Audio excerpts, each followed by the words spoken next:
Salut tout le monde, soyez les bienvenus, les demi-finales de National League sont terminées, place désormais à la finale pour ce 30e épisode d'Overtime. Je suis Pascal Eberhardt, on est très heureux de vous accueillir et je suis en compagnie de David Pietronigro. Salut David. Salut Pascal, bonjour tout le monde. Et de Jérôme Beuchat depuis la chaude régie de MySports. Salut Jérôme. Salut Pascal, salut David, bonjour tout le monde. Et salutations dans le chat à Thierry, Lionel, Georges-Henri, Patrice qui ont déjà écrit. N'hésitez pas d'ailleurs si vous avez des questions, des commentaires à utiliser le chat si vous êtes avec nous sur Facebook en direct à midi. Sinon dans les commentaires de YouTube ou de Facebook ou des autres réseaux sociaux quand vous voyez cette rediffusion. Vous pourrez nous retrouver dans l'après-midi en vidéo sur YouTube, sur Facebook et sur les plateformes audio également Spotify, SoundCloud et Apple Podcast. Et en rediffusion à l'horaire habituel sur MySports 1 à 20h.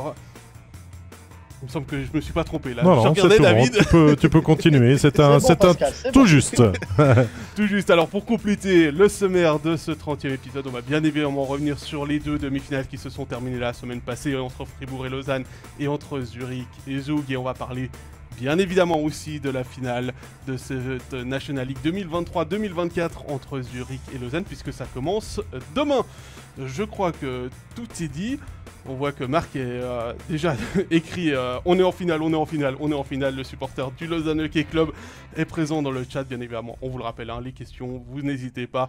On va essayer d'avoir un maximum les yeux dessus parce qu'on a plein de questions et plein de sujets à discuter durant cette heure d'émission. Et on commence donc avec la demi-finale 100% remonte qui s'est terminée mercredi.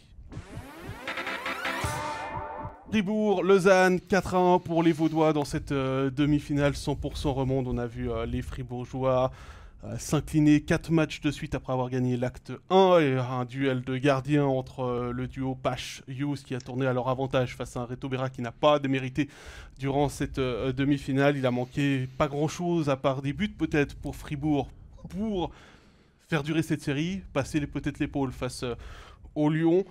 Il y a eu beaucoup de choses qui se sont passées. On va pas forcément revenir sur les décisions arbitrales parce qu'on l'a déjà fait longtemps la semaine passée avec Gary Sheehan. Mais David, est-ce que c'est finalement un résultat logique entre Fribourgeois et Lausannois ? Bon, logique, je sais pas. Hein, on va être franc que ça a été serré et âprement disputé jusqu'à son terme. Hein. Il n'y a pas eu vraiment d'équipe vraiment supérieure comme on pouvait l'imaginer. Simplement que Lausanne a peut-être mieux soigné ses petits détails et fait la différence dans les moments opportuns. Oui, Fribourg n'a pas été aidé d'un côté par l'arbitrage, mais après, il faut bien sûr pas que se focaliser sur cette petite période-là et voir plus la chose dans sa globalité. Je pense que Lausanne a fait ce que Lausanne savait faire, c'est-à-dire prévoir un plan de match pour faire déjouer cette équipe de Fribourg-Gotteron et la mener merveilleusement bien.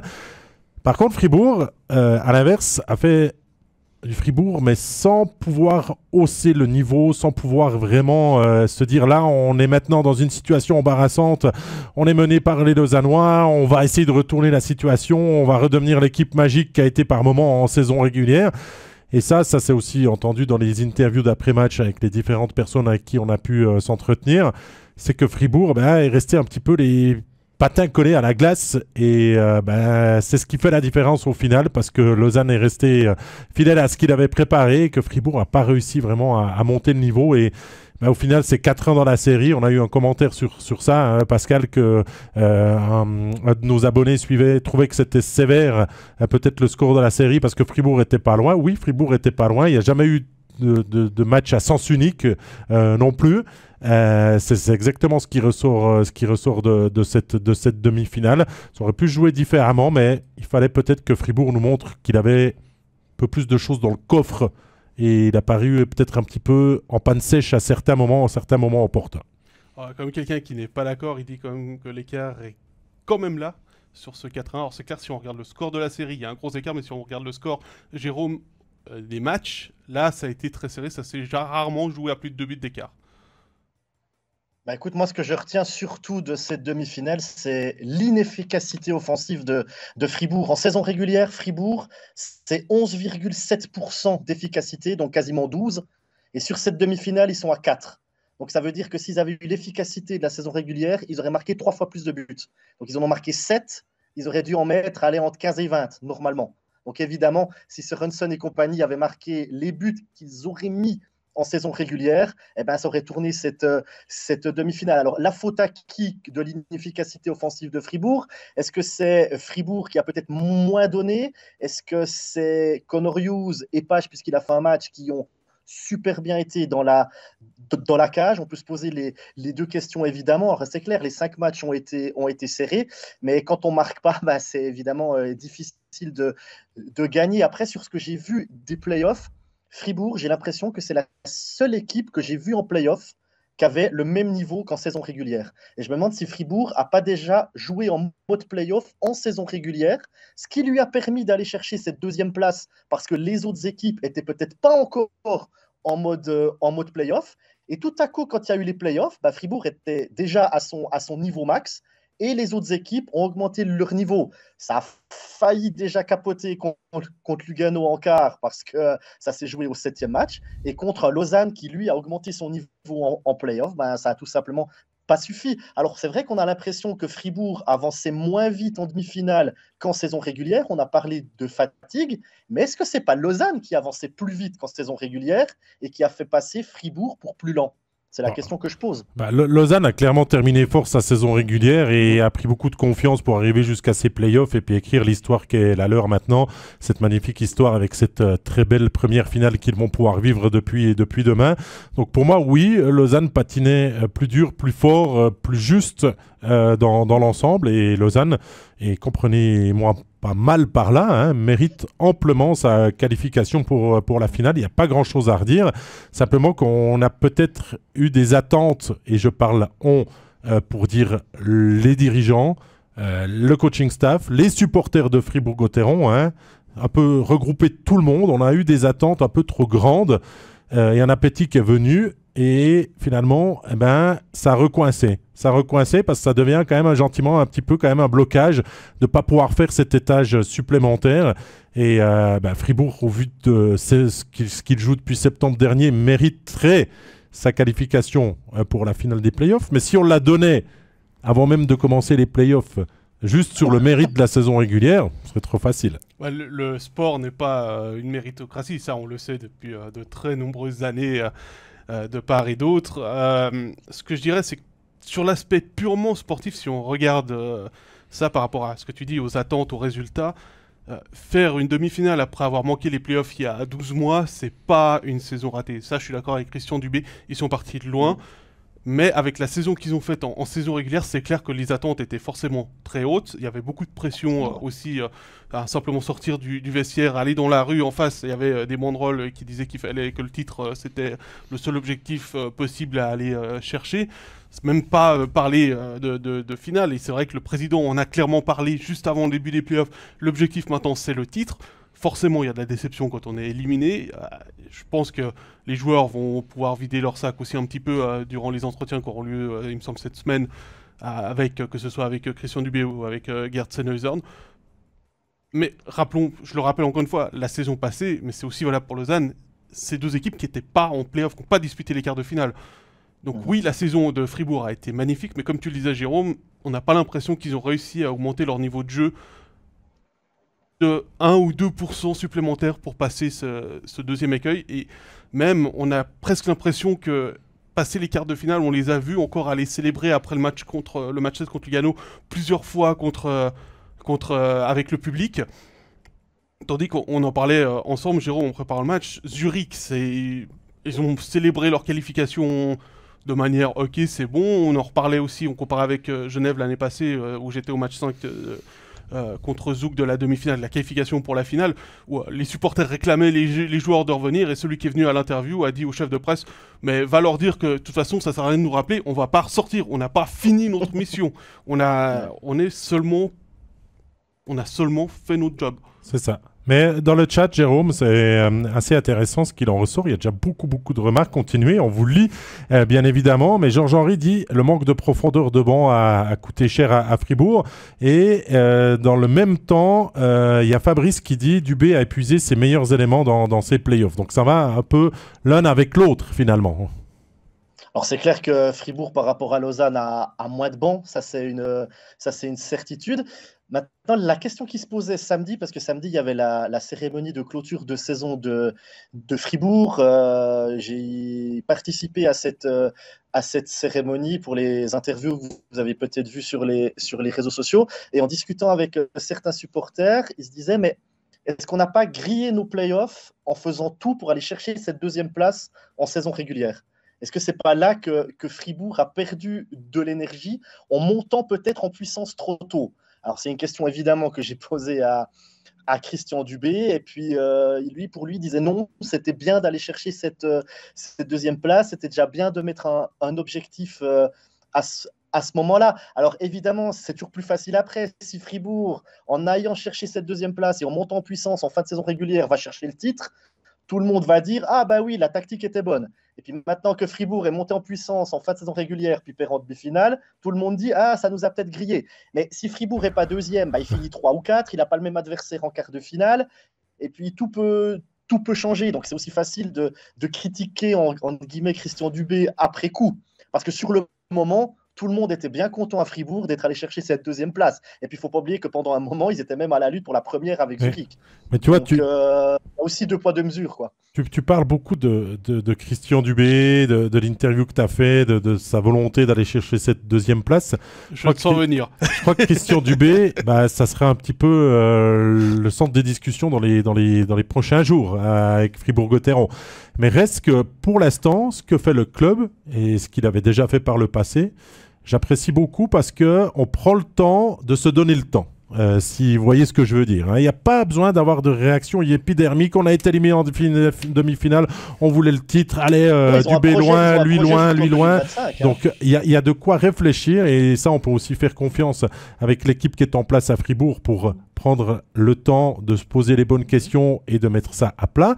Donc, la discussion, elle ne va pas être résolue aujourd'hui. Puis, je crois que Gerd te l'a dit aussi samedi, Jérôme, que pour l'instant, il n'y a pas de précipitation à avoir dans ce domaine-là. On est d'accord? Alors, je n'ai pas discuté avec Gerd samedi, mais par contre, le président Hubert Weber m'a dit on est toujours dans cette stratégie d'aller chercher le titre jusqu'en 2025. C'est ce qui s'était donné. Au milieu de ça, il y a eu 2 années Covid qui ont un petit peu ralenti les choses, mais ils sont toujours dans leur stratégie d'aller chercher le titre jusqu'en 2025. Et si je calcule bien, jusqu'en 2025, il y a encore une saison. Bah oui, mais alors bien sûr. Mais alors... C'est exactement ce qui reste à Christian Dubé. Donc, voilà, au niveau de son contrat. Alors la question, c'est vous, aujourd'hui, qu'est-ce que vous faites? Est-ce que vous gardez Christian Dubé ou est-ce que vous dites on prend une nouvelle direction et on revoit un petit peu notre concept? Première année où clairement les casquettes seront séparées.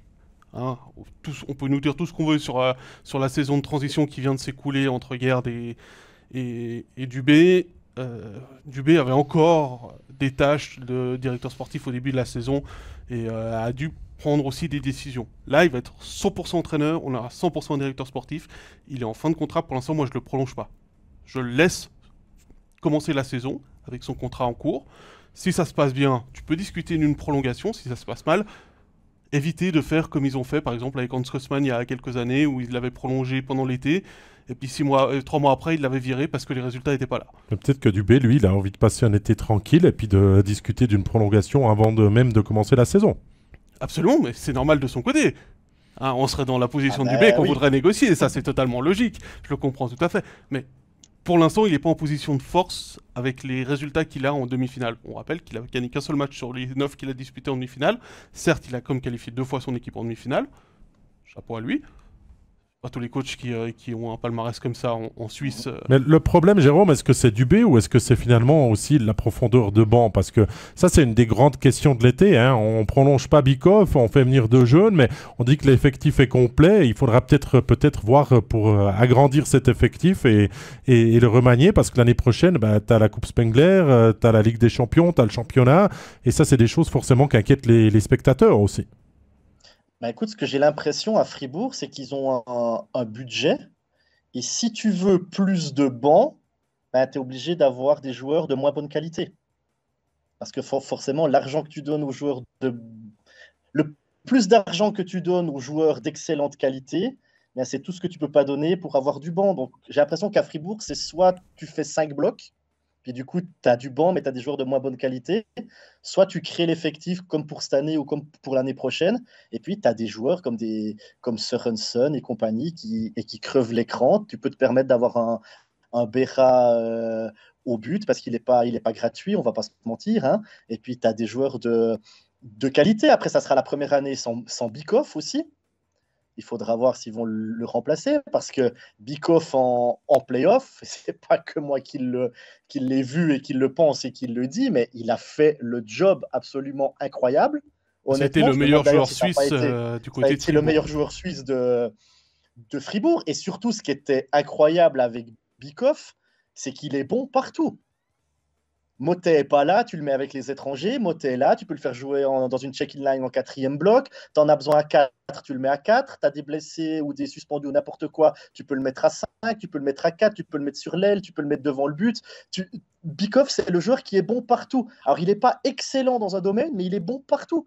Il sait patiner, il sait défendre, il sait tout faire. Ouais, mais le problème, c'est que Bikoff pourrait s'appeler autrement. Il faut le remplacer, Bikoff. Hein, c'est ça, mais ça sera le travail de l'été, à mon avis, parce que tu ne peux pas partir avec un effectif trop restreint. Et pour moi, le problème, pour répondre à la question que je t'ai posée et tout, c'est que Dubé n'est pas forcément le problème de l'équipe, mais qu'il va falloir aussi lui donner des moyens et pas que se centraliser sur les grands joueurs. Hein. Il y a des Sørensen, Wallmark, Berra, Berchi, Diaz qui doivent gagner aussi une certaine grande partie de la masse salariale générale et peut-être s'arranger, parce que le projet il est 20-25 hein, dans les années, mais pour peut-être pouvoir le prolonger puis assurer ce virage qui arrive après aussi. Parce que si la saison prochaine tu n'y arrives pas, bah, tu as peut-être un Berra qui est enfin, tu as Diaz qui va arrêter.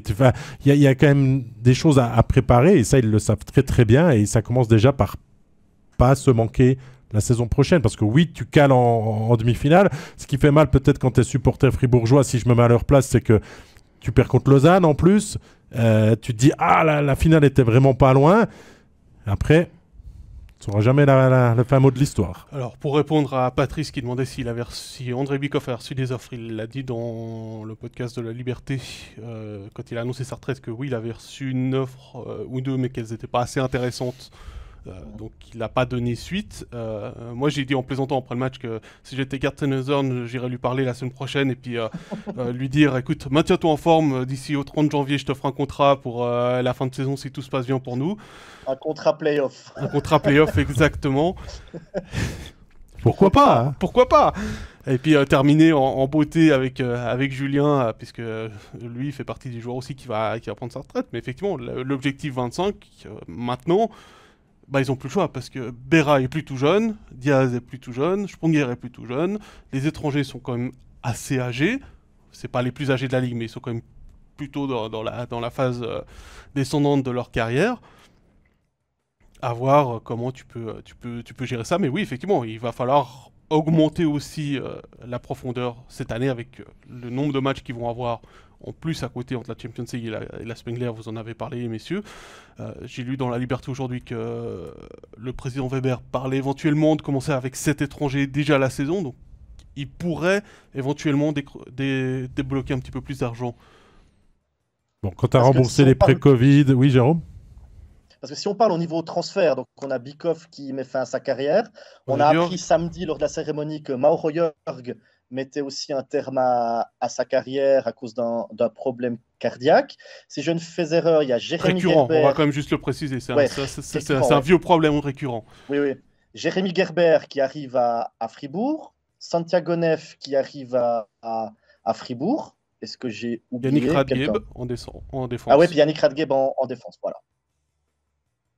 Donc la question c'est est-ce que Neff et Gerber vont remplacer Jörg et Bikoff? Numériquement, oui. Dans le style de jeu, je pense pas. Pas pour l'instant. C'est pas le même niveau. Gerber a certes de l'expérience en National League, mais alors oui, forcément, il faut la faire l'expérience en National League. On est d'accord là-dessus, mais Neff, on a quasiment pas.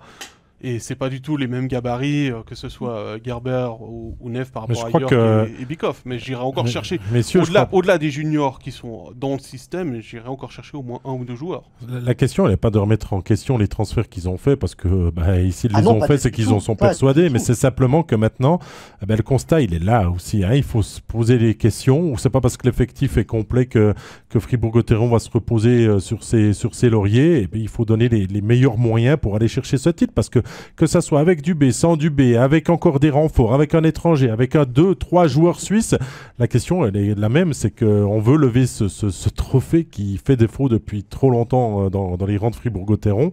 Depuis 1937, Et si je me trompe pas. Et qu'on n'arrive pas à amener à la maison. Donc voilà. Absolument. Mais ça, c'est le constat pour Fribourg. On parlera de Lausanne encore dans la partie, bien sûr, de la finale.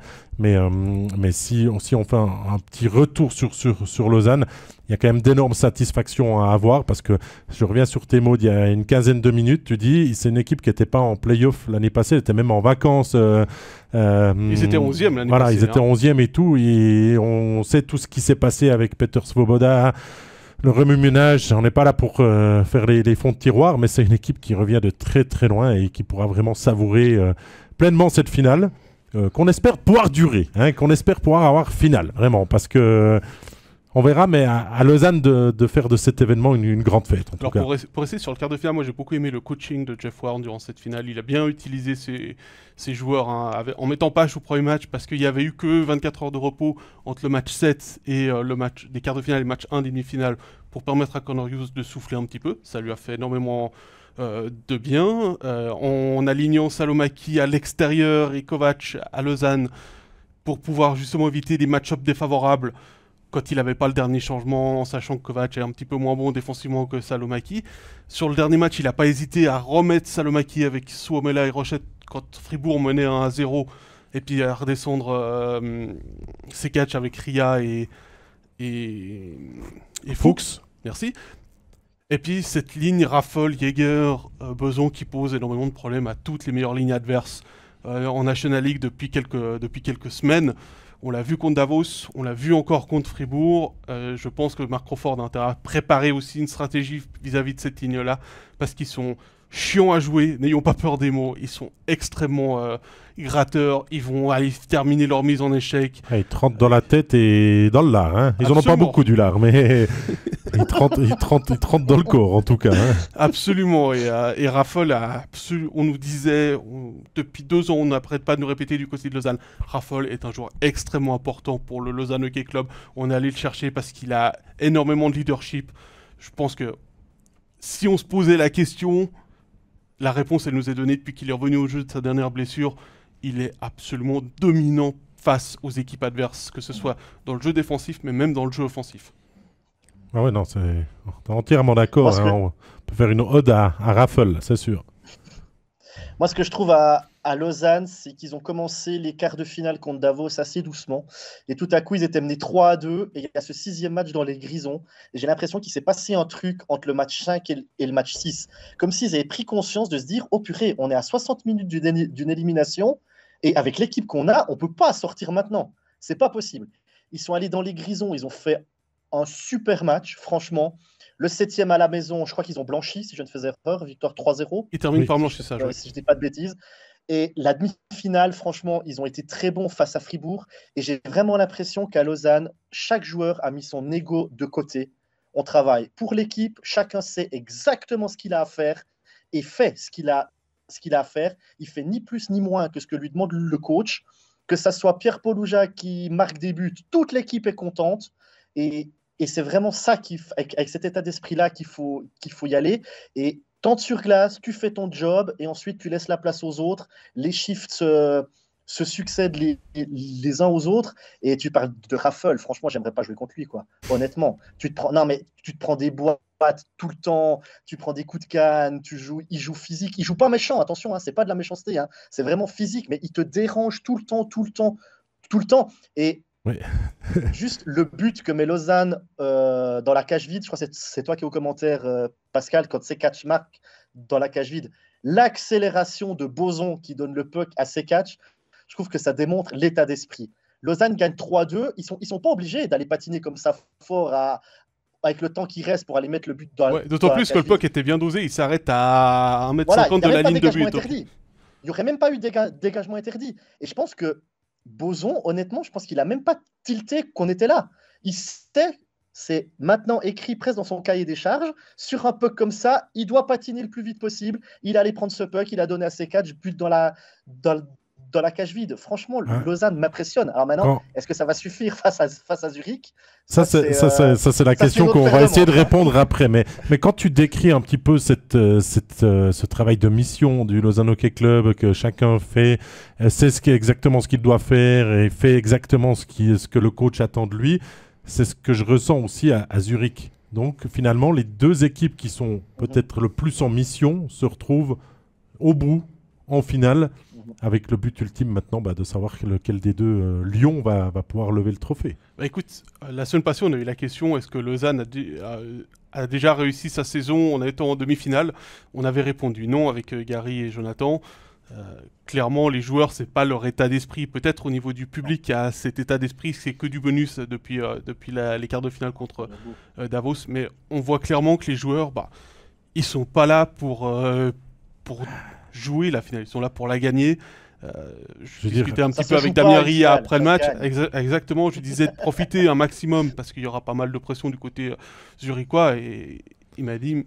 Lui était là, mais de toute façon, on n'a pas fini la saison, quoi. Il y a une finale à gagner. Mais tu vois que nous, à notre niveau, aux jeux vidéo ou entre nous, des fois, on charrie et on a envie de gagner. Alors imagine quand tu es sportif professionnel et que tu sens qu'il y a quelque chose à faire et que tu as envie d'aller jusqu'au bout. Donc ça te motive, tu oublies la fatigue, tu oublies les blessures et on parlera de ça après le le voit match quand même décisif. depuis la saison annulée, les playoffs annulés par le Covid, il y a plus d'équipes qui peuvent aller jouer les demi-finales et la finale. Donc on le voit à Zurich, ils ont disputé 2 finales sur les ça fait quoi, 4-5 depuis la saison 21. Zug en a disputé 2, Genève 1, Bienne 1, enfin non, Genève 2. Là, on a Lausanne qui vient s'inviter à la fête, Fribourg aurait pu s'inviter à la fête, Berne est sur le retour aussi. Il y a de plus en plus de candidats, le championnat est de plus en plus équilibré, il va falloir aussi compter sur Davos dans les années futures. Ça devient compliqué d'aller disputer une finale, donc quand on y est, il faut aller à fond dedans pour essayer de la gagner, parce qu'on ne sait jamais quand viendra la suivante. C'est sûr. Alors ça, c'est très très bien dit, Pascal. Je crois qu'on peut tourner la page et puis se concentrer sur cette finale maintenant. On va peut-être parler de Zurich et Zug avant quand même. Oui, tu peux aussi. Ouais, juste un petit détour par Zurich-Zug. Zurich nous a fait du Zurich dans cette demi-finale, a été très bon. Jérôme, tu as notamment commenté le dernier match. On a vu des Zurichois qui continuent leur démonstration. 8 victoires consécutives en play-off, 9 si on prend le dernier match de la saison régulière. En compte, ils ont encaissé les buts à domicile, 4 seulement contre Zug, 10 depuis le début des play-offs. Un seul but encaissé à l'extérieur depuis le début des séries, c'était celui de Jérémy Berti lors du acte 2 contre Bienne en quart de finale. C'est absolument incroyable ce qu'ils sont en train de faire. Roubets est au top, l'équipe est au top, on les sent extrêmement concentrés. Les quarts de finale, c'était une étape à passer le plus vite possible. Les demi-finales, c'était une étape à passer le plus vite possible. C'est maintenant que la saison de Zurich, elle commence réellement, j'ai envie de dire. Parce qu'on les a vus toute la saison être extrêmement focus. On dit toujours, Zurich, c'est une équipe, ils vont de toute façon se qualifier pour les playoffs, ils vont jouer des matchs comme ça. Ils ont été sérieux du 15 septembre au 15 avril, ils sont encore sérieux. Sauf un week-end contre Cloton. Sauf un week-end contre Cloton, et ça c'est pas... Que le HA joie encore là, certainement, mais voilà, c'est sûr. Mais même depuis août, parce que nous, on organise toujours des rendez-vous avec les clubs et tout, puis quand on leur faisait dire devant la caméra pour les besoins de tout ce qui est, bien sûr, commercial autour de nous, c'est que Zurich, devant la caméra, disait « J'ai déjà noté le rendez-vous des playoffs ». Donc là, on était au mois d'août, donc on savait déjà... côté zurichois, qu'on allait en être dans le top 6, certainement. Ils n'ont pas déçu tout au long de la saison, mais impressionne, c'est ce rouleau compresseur, cette équipe qui n'a pas l'air d'avoir de points faibles, qui doit faire maintenant donner un peu des sueurs froides à Jeff Ward, de se dire comment on peut un peu faire déjouer cette équipe de Zurich pour se donner une chance. Et c'est clair que ni Bien ni Zug n'ont pu trouver de réponse. Et c'est pas pour autant que chaque fois leur adversaire ont fait des mauvais matchs. Au contraire, il y a eu des belles confrontations, mais chaque fois, quand c'est serré, t'as un Malguin une fois. Après, c'est Andrighetto. Après, c'est Grant qui marque d'un triplé, qui va d'un triplé le match d'après. Donc le danger, il vient tellement de partout. Ça peut être une passe décisive aussi de Yannick Weber depuis derrière ou un big save de Roubets. Pour l'instant, Zurich paraît énorme. Mais c'est pas parce qu'il paraît énorme qu'on lui donne la coupe. C'est comme je disais avant, parce que si c'était les deux meilleures équipes de la saison régulière, on aurait une finale Zurich-Fribourg aujourd'hui. Donc Zurich paraît énorme, mais vous savez quoi? Le pire adversaire de Zurich, c'est Zurich lui-même. Ça, je le dis depuis le début des playoffs. Parce que... Ça, on le dit depuis le début de la saison, même. Depuis quand tu veux, mais... Si tu regardes les 8 matchs de playoffs de Zurich, tu vois le score... Et tu te dis, ouais, finalement, ça a été serré. Ils sont allés une fois en prolongation contre Bienne. Ils gagnent une fois 1-0 contre Zug. Le 4e match, que 2-0. Mais honnêtement, dès que Zurich est devant, ils ne vont plus attaquer à fond. Je pense qu'ils ont, dans leur tête, ils savent qu'en play-off, ça ne sert à rien de gagner 4, 5, 6, 7-0. Parce que honnêtement, l'acte 4, s'ils jouent tout le match au niveau où ils ont mis la pression et s'il n'y a pas un Genoni incroyable dans les buts, c'est pas 0-2, c'est 0-5 ou 0-6. Et sur le match, sur les 60 minutes du match, il y a bien un bon quart d'heure où Zurich passe la ligne rouge et donne le puck à l'adversaire. Donc, ils ne continuent même pas d'accélérer et tout. Ils ont vraiment d'eux-mêmes créé ces scores serrés. Mais contre Zug, ils cherchent le 1-0, ils le trouvent, ils ferment derrière. Et après, ils vont chercher le 2-0 par le jeu parce qu'il y a des ouvertures qui sont créées, parce que Zug essayait d'égaliser. Mais derrière, c'est solide, c'est incroyable. Koukan et Weber, c'est incroyable. Et j'en parlais à Pascal en préparant l'émission avant. Moi, il y a une chose qui m'a marqué lors de l'acte 4, parce qu'on dit toujours Andrighetto, Malguin, ils ne défendent pas et tout. Il y a Malguin qui est derrière le but de Genoni, il perd un puck. En 3 passes, Zug repart à l'attaque. Et en entrant dans la zone, il y a un Zurichois qui prend le puck. Et moi, je vois Malguin. Et je me dis dans ma tête, c'est pas possible. Il était derrière le but juste avant. Et si, c'était bien lui.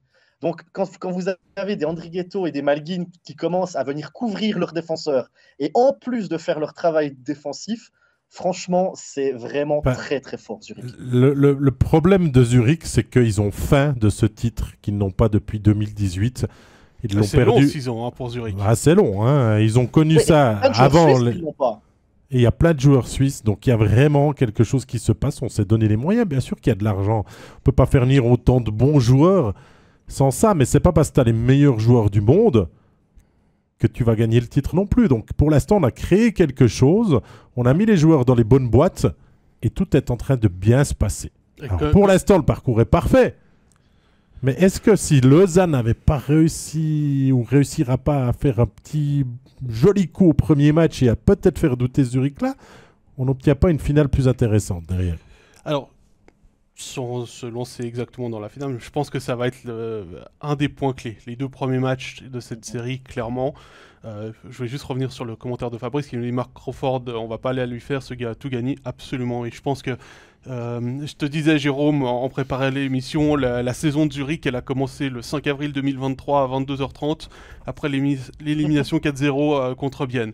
Clairement, et à mon avis, dans le vestiaire, il y a eu toute la smala de dirigeants zurichois qui sont passés pour dire, écoutez les gars, là, on s'est fait éliminer 4-0, regardez-vous dans le miroir parce que l'année prochaine, ça, c'est inacceptable. On a fait venir Mark Crawford pour aller rechercher ce titre qu'il avait déjà gagné avec Zurich. Donc, on a choisi lui. On n'a pas continué avec Grunborg parce que c'était lui, pour les dirigeants zurichois, l'homme de la situation. On le voit sur une saison complète. Clairement. Faut rendre à Crawford ce qu'est à Crawford. Il termine la saison régulière au top avec beaucoup de points d'avance sur la concurrence. Ils ont quasiment pas perdu de match en 60 minutes cette saison.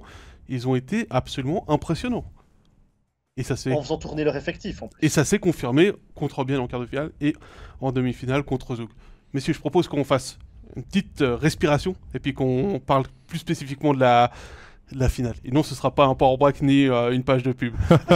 Pas d'overtime. On jouera peut-être les prolongations aujourd'hui, vu le nom de notre podcast, mais pas de ça. Bien sûr, la finale, Pascal. Là. Alors, si vous avez regardé le sommaire, hein, qui sera le roi Lion au terme de la finale? On était un peu obligés. Je laisse mes deux collègues assumer. Ah non, moi je me déçu. Moi je pars aussi, David. Non. Ah bah Simba le soutien, les gars. Voilà, il y en a certains qui sont très Walt Disney ici. Absolument. Donc tu disais, Pascal. Bah, ça va être chaud bouillant dans la savane de la National League dans cette finale entre les Lions. Non, plus sérieusement, pour revenir sur le truc, on a une très belle affiche, faut être honnête là-dessus. On a deux belles équipes, deux équipes extrêmement bien construites. Je parlais du premier match tout à l'heure, tu disais ça va être un match important, absolument. Si Lausanne arrive à faire douter Zurich lors de l'acte 1 demain à la Swiss Life Arena, ça peut être en faveur du Lausanne Hockey Club sur la longueur, mais on va pas oublier une chose, c'est qu'il y a, tu disais quoi, 11 joueurs, 12 joueurs qui ont participé à la finale il y a 2 ans où Zurich menait 3-0, où ils ont perdu 4-3. On va rajouter le 12e qui est Marco Pedretti qui est de l'autre côté maintenant. C'est clair et net que ces joueurs-là, en plus, c'est Andrighetto, Malguin, Weber, Hollenstein et Koukan n'était pas là, qui ont participé mais qui n'ont pas de titre en National League. On peut rajouter Koukan également à cette liste de joueurs qui n'ont pas le titre en National League. On parlait de mission pour les joueurs zurichois. Clairement, eux, ils sont en mission durant ces playoffs. Eux, ils pourront dire que c'est un échec s'ils perdent en finale, et pas parce qu'ils perdent en finale. Parce que le seul objectif viable cette saison du côté de Zurich, c'est le titre. Avant de commencer la finale, c'est facile. Zurich est moins fatigué, a pas beaucoup joué, donc arrivera... Alors ça, c'est pas un facteur, parce que je te donne Davos en 2009 qui a battu Cloton, qui était arrivé en 8 matchs en demi-finale, et Davos, c'est l'année où ils ont gagné en 21 matchs. Bien sûr, hein, le momentum, elle sera plus lausannois, mais si on se focus d'abord sur les côtés zurichois, pas de fatigue, meilleur contingent, des étrangers dominants, un super gardien, une défense de fer. Donc là, pour l'instant, si on aligne les arguments du côté zurichois, on a de la peine à trouver un point faible. Côté lausannois, on arrive, on a le momentum, on a la confiance. On vient de gagner 4 matchs de suite contre Fribourg-Gotteron. On n'était pas forcément prévu en finale du côté de monsieur, madame, tout le monde. Donc on n'a pas la pression, on peut la jouer peut-être plus librement, on peut peut-être surprendre. On a une organisation défensive bien rodée, on a des gardiens dominants. Et puis on a des joueurs suisses aussi qui peuvent faire la différence devant. Non, reste à savoir un petit peu ce qu'il adviendra de Suomela, parce que moi je crois que depuis sa blessure, il n'est pas revenu à 100%, puis qu'il pourrait quand même être un des gros éléments clés de cette finale côté lausannois. Alors je vais rajouter un élément dans la balance zurichoise, si tu me permets, Jérôme, après je te laisse la parole. C'est la confiance aussi de la profondeur. Hein, et Bechler, Truog et autres, non Rohrer pas parce que lui il a joué les playoffs avec Zurich, mais qui ont été disputés la finale de Swiss League et qui peuvent être intégrés au cas où dans cette profondeur là. Je parle de cette profondeur là que la Zurich là et Lausanne. Yannick Blazer. Yannick Blazer aussi. Qui a joué 2 matchs, mais c'est clair. Absolument. Jérôme, autre point à surveiller dans cette finale. Le powerplay zurichois. 9 sur 25 en play-off, 36% de réussite. Je vous laisse un petit peu imaginer ce que ça fait. Hein, donc, éviter les pénalités pour Lausanne. En tout cas, les pénalités stupides, genre on va faire le forecheck-in, on laisse traîner une palette, il y a un fer trébuché, ou bien on va mettre une charge un peu trop à la tête ou un peu trop loin de la bande. Donc, forecheck-in, oui, mais attention, pas laisser traîner une canne. Essayez de ne pas se faire prendre de vitesse en zone neutre aussi, parce que là, il y a facilement un accroché. Alors, c'est clair que c'est facile à dire comme ça. Peut-être ne pas tomber dans la provocation non plus. Quand le gardien arrête le jeu, on sait que les Zurichois, ils viennent se frotter. Peut-être pas directement envoyer un coup de poing à Chris Baltisberger. Je nomme lui parce que c'est lui en général qui est dans le slot et puis qui va Petit frotter. message Donc, pour Cody Almond. Non, mais attention à toutes ces petites choses-là. Si Lausanne donne un jeu de puissance à Zurich, il faut vraiment que ça soit une pénalité, on va dire, utile, même s'il n'y a jamais de pénalité vraiment utile, mais il faut vraiment qu'on se dise, j'ai fait faute parce que sinon c'était but derrière, quoi. Ou alors il y aurait une grande chance de but. Et puis cette profondeur du banc de Zurich, comme tu as mentionné, il tourne entre le 13e attaquant, entre Chris Baltisberger et Bodenmann. Je pense que c'est 2 joueurs qui seraient clairement titulaires dans n'importe quelle autre équipe de National League. Et puis moi, ce qui m'a aussi frappé, c'est que Zender a pris un coup lors de l'acte 2 de la demi-finale contre Zug. L'acte 3, il n'est pas forcément remis, on met Bechler. Et puis il a fait un bon match. Puis à l'acte 4, on continue de faire jouer Bechler avec Lamico et avec Rohrer. Donc on fait confiance avec tout le monde. Du côté de Zurich, je me fais pas de soucis non plus que si tout à coup ça se passe mal, on brasse les lignes. Hein. Je pense que tout le monde peut jouer avec tout le monde du côté zurichois. Il y a tellement de talent, mais il faudra vraiment, pour Lausanne, être efficace devant le but parce qu'il n'y aura pas 25 occasions par match. Donc il faudra vraiment être très efficace et puis éviter les pénalités stupides. C'est ça, ce jeu physique, cette dimension physique de Lausanne Hockey Club est un gros atout pour les hommes de Jeff Ward parce que ils ont bousculé Davos sur la fin parce que Davos a quand même quelques joueurs qui n'aiment pas qu'on le rentre dedans. Contre Fribourg, c'est aussi ça qui a payé. À force ce travail de sap, ce forechecking, terminer ses charges, aller chercher l'autre pour qu'il fasse peut-être un petit virage de plus puis qu'il n'aille pas directement dans son attention première. Et Zurich, c'est un peu la même chose. Ils ont des gros gabarits, Zurich, mais ces joueurs vedettes, c'est plutôt des joueurs qui aiment avoir le puck, qui aiment pouvoir construire, faire un petit tour de passe-passe avec les mains en or et tout. Et si peut-être Raffel, il met 1, 2 tampons avec Boson, avec d'autres, Salomeki sur ces joueurs peut-être clés, ça rentre dans les têtes au bout d'un moment aussi. Donc ça va avec ça. C'est aller jouer physique, mais aller jouer physique à la limite du respectable pour que pas... intelligemment. Voilà, intelligemment. Qu'on ne revienne pas à ces pénalités. Il y en a eu beaucoup, beaucoup trop, je crois, des pénalités lausannoises dans tous ces playoffs. Hein. Donc pour l'instant, après, ça passe. Le total de minutes de pénalité de Lausanne est aussi très énorme élevé parce qu'il y a eu la bagarre contre... Bien sûr, bien sûr. Le match 4 contre Davos qui a beaucoup gonflé aussi avec les deux méconduites de match de Tim Beson, la méconduite de match de Sekas, la méconduite de match de Cody Almond. Je suis d'accord, mais si tu regardes que les 2 minutes, déjà, il y en a énormément trop du côté du Lausanne Hockey Club. Donc ça, il faudra éradiquer. Et après, je reviens avec toi, entièrement d'accord avec toi, Jérôme, c'est la lucidité devant le but, parce que quand l'occasion elle se présente, il faudra trouver le moyen de battre Roubaix dans cette finale, parce que si tu tires de l'avant, et ces 2 premiers matchs sont importants, et je dirais même le premier, parce que si tu fais un coup à Zurich, ils ont tellement pas l'habitude d'être un petit peu bousculés, puis d'être surpris à domicile, qu'il y a quelque chose à espérer. Et pour ça... on peut compter sur les Lausannois pour préparer pleinement ce premier acte. Cette pause venue, parce qu'on n'a pas avancé non plus la finale, c'est une question qui avait été posée à Denis Vaucher lors de ces derniers jours. Cette pause pour le Lausanne Hockey Club est extrêmement précieuse. De reposer déjà les organismes et de se focaliser maintenant sur l'adversaire. Est-ce que... c'est pas l'idée d'aller blesser un joueur, mais est-ce que aller titiller Roubaix dès le début du match par les joueurs qui ont l'habitude de le faire, des joueurs qui sont capables aussi de se défendre, parce qu'en face il y a comme Christian Marty, il y a Yannick Weber, il y a Dean Koukan qui sont des gros défenseurs qui sont capables de défendre leur gardien, ou même Chris Baltisberger, tu entends parler Jérôme dans le repli défensif, mais est-ce qu'aller titiller, chatouiller Roubaix, lui mettre un petit peu de neige après un arrêt, piocher un petit peu trop... Roubaix, je l'ai déjà vu réagir plusieurs fois, donc il a du caractère, et Andri Ghetto, il a vraiment un caractère chaud bouillant. Il est chaud bouillant, André Ghetto. Donc peut-être ça. Puis Malguin, qui a toujours eu l'habitude de se balader toute la saison, si 2 fois tu le laisses pas passer et que tu lui fais passer un message, toujours en restant correct, mais cette dimension physique... Là c'est plutôt les défenseurs. Là, c'est plutôt Elner, c'est plutôt Joe, c'est plutôt... il manque Aurélien Marty pour aller mettre une grosse boîte aussi. Mais ce jeu physique est un atout. L'organisation défensive de Lausanne Hockey Club est une valeur sûre.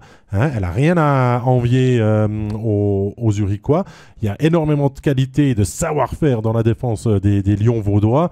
Et au niveau du gardien de but, on a prouvé que Pache, quand il était titularisé, il savait faire le job, mais que surtout on pouvait compter sur Conorius, parce que depuis la fin de sa blessure, c'est aussi un gardien ultra dominant. On peut vous avancer les statistiques de Roubaix, elles sont magnifiques, mais... En demi-finale, le meilleur gardien, ça a été Hughes. En demi-finale, c'est le meilleur gardien. C'est intéressant ce que vous avez dit sur Roubaix, parce que lors de l'acte 4 de la demi-finale contre Zug, il prend 2 minutes pour une canne au visage. Il y a un Zougois qui lui passe devant, je ne sais plus exactement la situation, mais il lève sa canne et il lui met au visage, parce qu'il est un peu dérangé. Alors, est-ce que, comme tu le dis, je sais pas, moi je verrais bien sur le premier shift lausannois demain, Dès les premières secondes, tu fais le shift et puis tu vas mettre une boîte. Alors, je ne sais pas qui sera sur glace et contre qui, mais juste dire à Zurich, ben voilà, la finale, elle a commencé. Nous, on n'attend pas la 10e minute ou la 15e minute. On ne veut pas de round d'observation.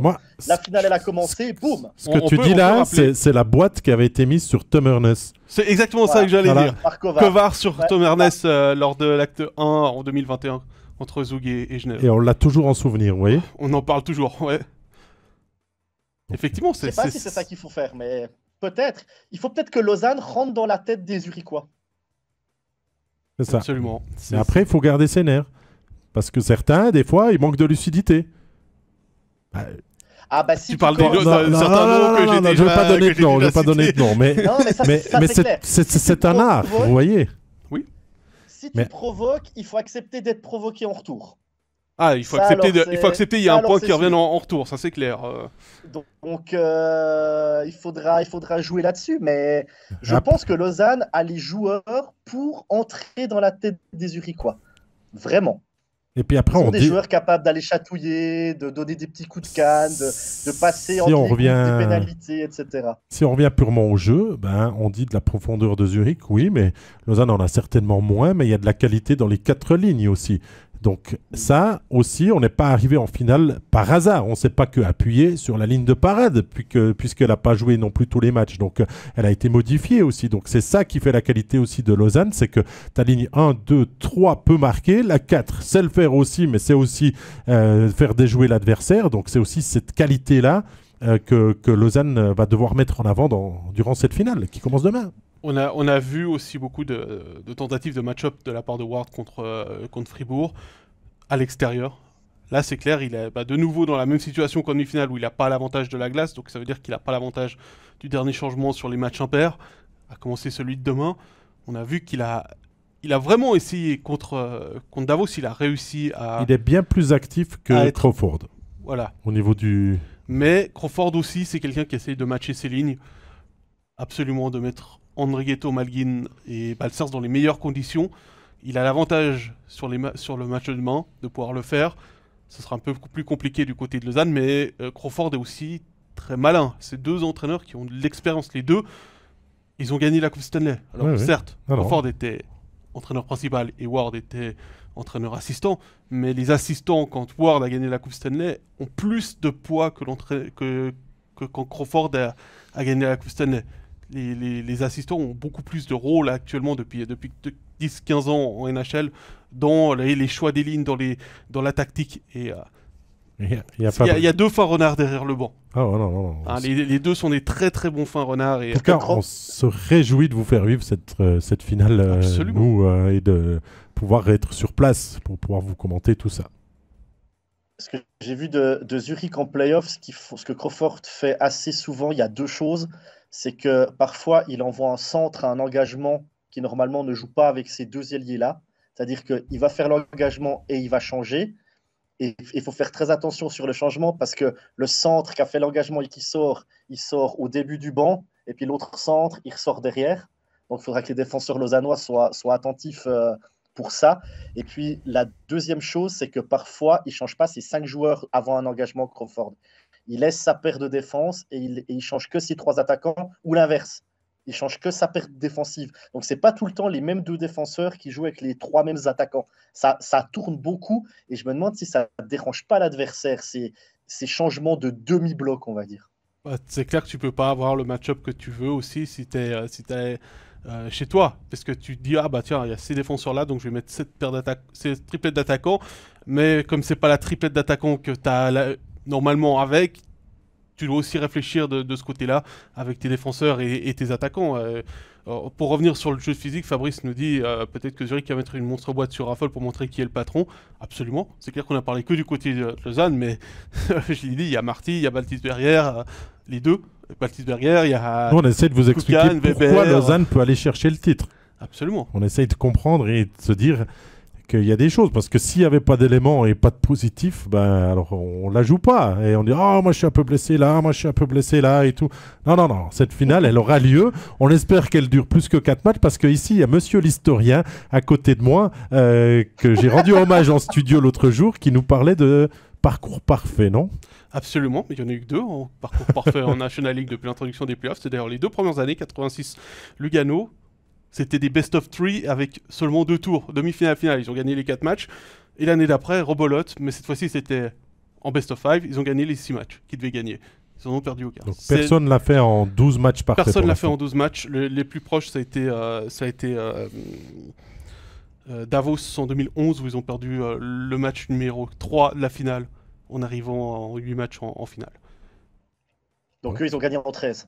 Ils ont gagné en 13, il me semble.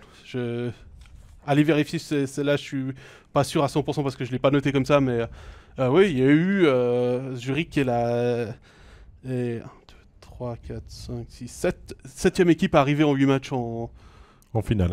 Ah ouais. Et à l'inverse, il y a eu Davos qui l'avait gagné en 21. En 21, en battant Cloton qui était arrivé en 8 matchs en finale. C'est pour ça que je dis qu'il faut aussi se méfier de ça. C'est que c'est pas forcément parce que tu joues plus que tu es plus fatigué, mais tu es surtout dans le rythme. Alors même si maintenant, depuis 2 ans, on sait que les finales, les tours de playoff se jouent à date fixe et qu'on va pas avancer comme on le faisait dans le passé, où finalement, si tu gagnais en 4 et puis que l'autre équipe gagnait en 5, on avançait au match numéro 7, et puis on laissait un match de congé pour gagner du temps. C'est ça. Désormais, c'est date fixe. On revient d'ailleurs sur du mardi, jeudi, samedi, comme on en avait l'habitude pour cette finale. Et on sait qu'on commence le 16 et qu'on va aller au plus tard le 30. Et ça, on le savait depuis la publication du calendrier au mois de juin dernier. C'est ça. Encore expliquer peut-être ce qui attend les téléspectateurs pour ces prochains jours. Des studios tous les soirs, lors de chaque finale. Prise d'antenne à 19h40. Une fois Studio MySport, une fois Studio Léman Bleu, une fois Studio MySport, une fois Studio Léman Bleu. Commentaires à chaque fois. On sera aussi sur place avec des reporters.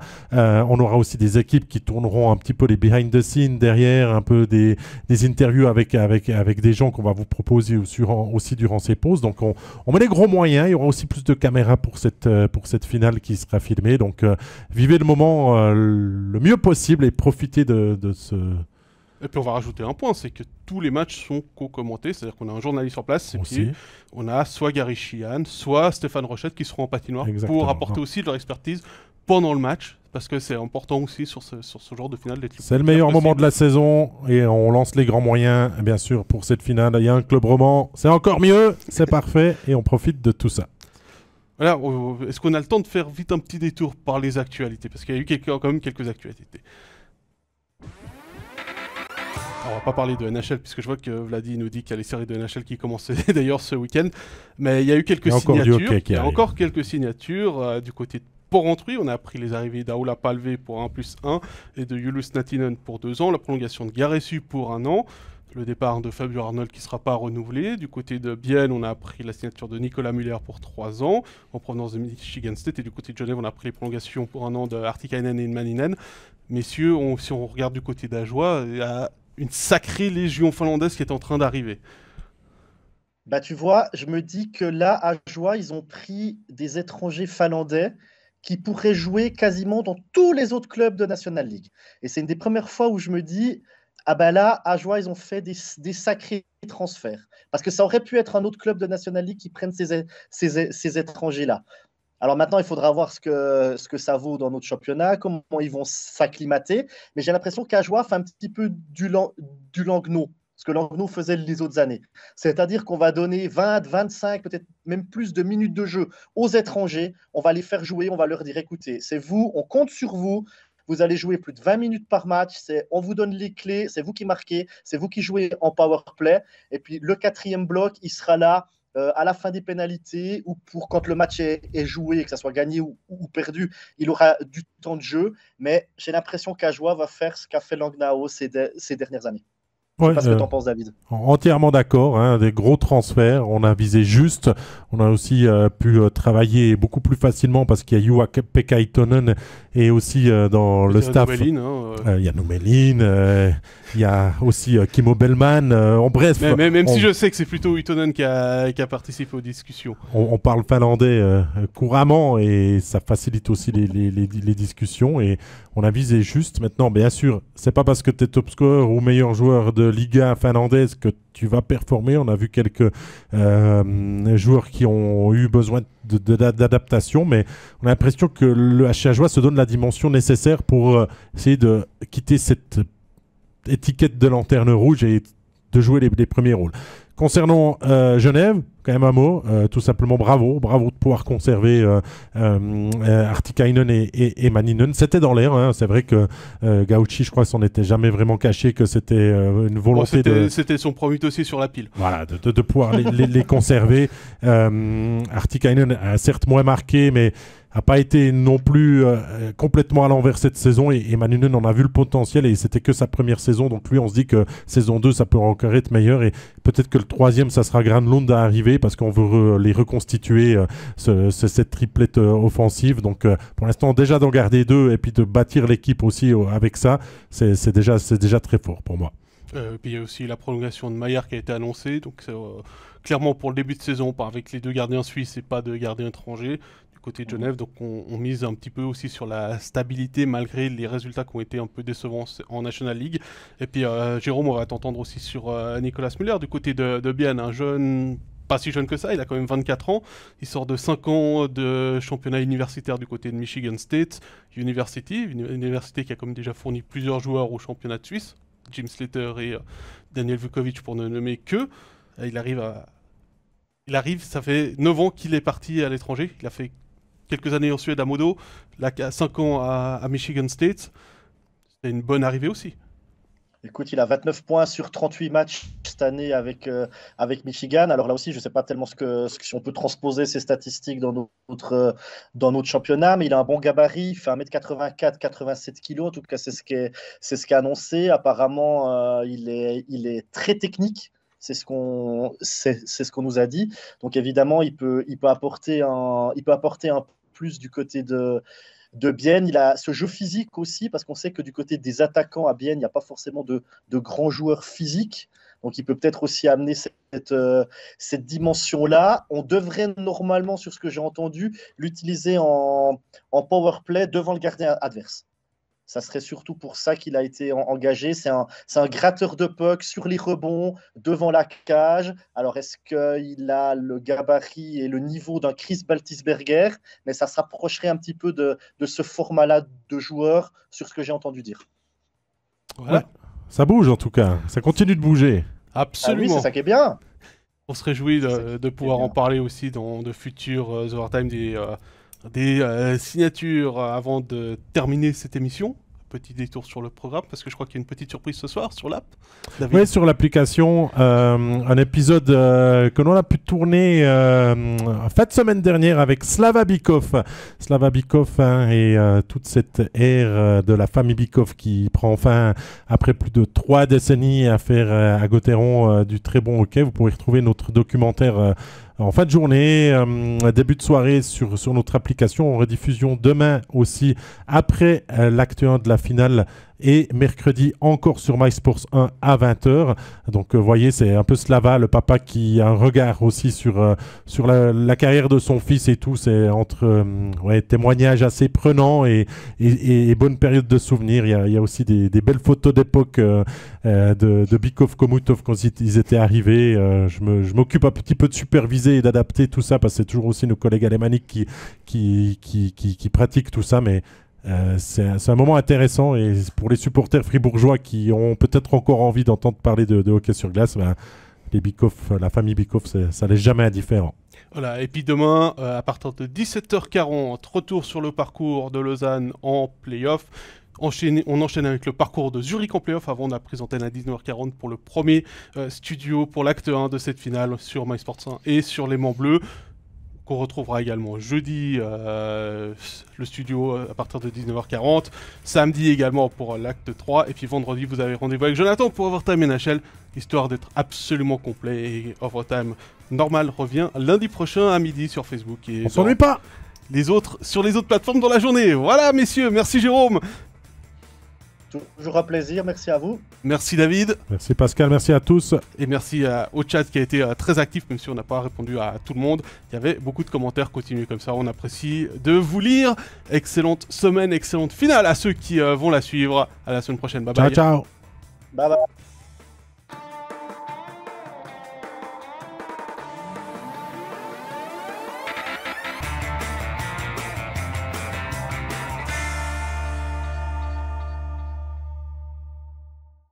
Tous les matchs de National League, les ligues internationales et les meilleurs documentaires sur toutes les plateformes. Abonne-toi. MySports, c'est le hockey.